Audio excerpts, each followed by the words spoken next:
gentlemen, thank you very much. It is now midnight, Senator Kennedy's time. And City Councilman Billy Mills. F. Kennedy.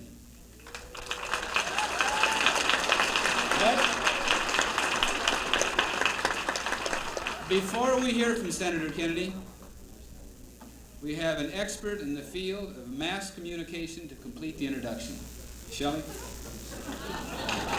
Hey, Kennedy, and I want to hear him. Ladies and gentlemen, Senator Robert Kennedy of New York.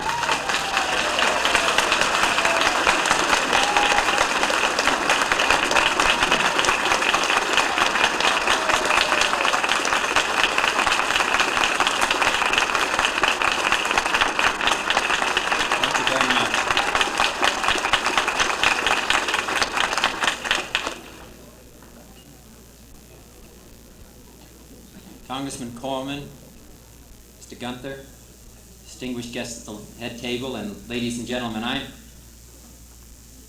first I want to apologize for being as late as we all are and the fact that you've all had to wait to begin dinner until after we've begun speaking or finished speaking. You're waiting to start dinner and I'm waiting to start breakfast. So. But I'm very apologize to all of you, and I know that it's an inconvenience. I'm just grateful that you waited, and I'm grateful to be here. Mr. Gunther spoke about the fact that I had contact with the young people of the country, and I did have contact with the young people of the country out at the airport when I arrived. And 7 of them hit me over the head with their signs. So that delayed us a little. And then when they took the clothes, we had to get them back. So it was a very warm welcome. I keep reading these polls about my popularity. They had the other half out at the airport.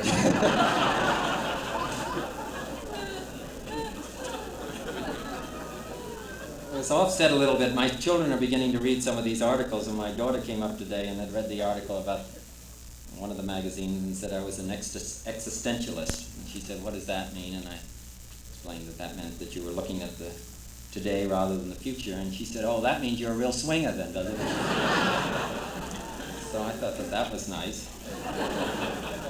I know there's been some question raised about why I'm in California, and I thought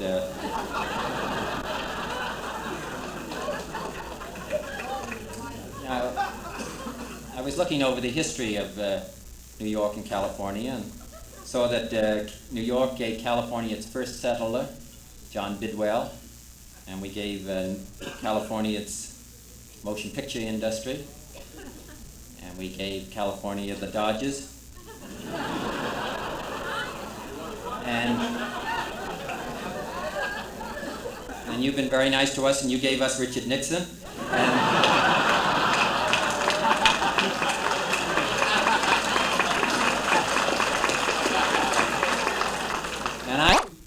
the question before California is whether you will continue to lead the way, continue to find new answers to tomorrow's challenges, or whether California will retreat to the inadequate answers of another day, searching for a certainty that never was, and shrinking from the burden of leadership and decision in this last third of the 20th century.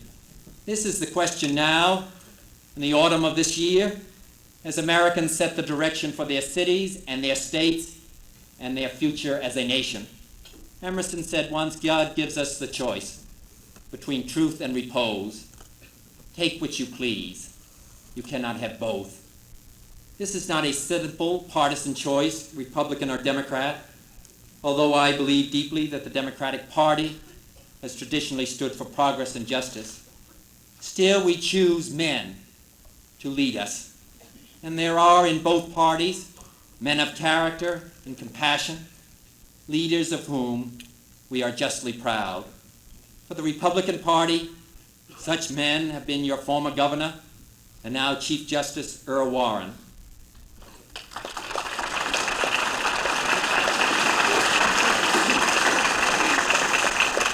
Or my colleague in the Senate, for whom I have the greatest individual admiration, Tommy Kuchel.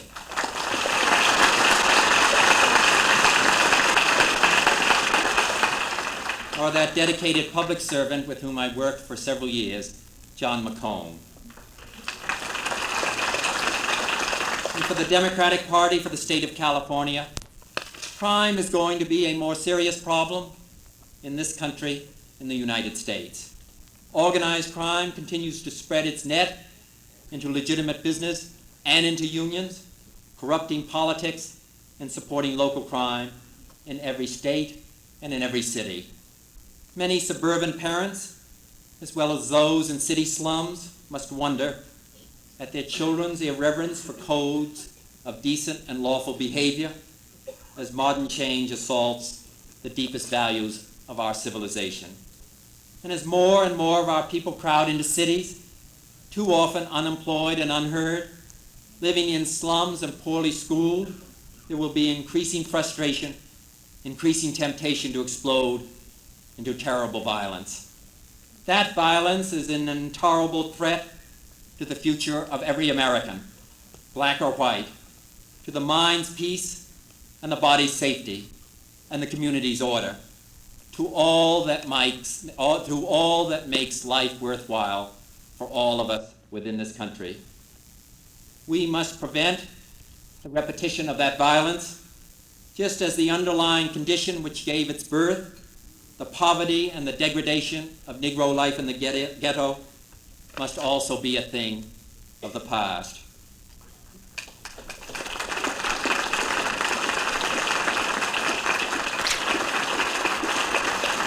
But we all know that there are others who do not.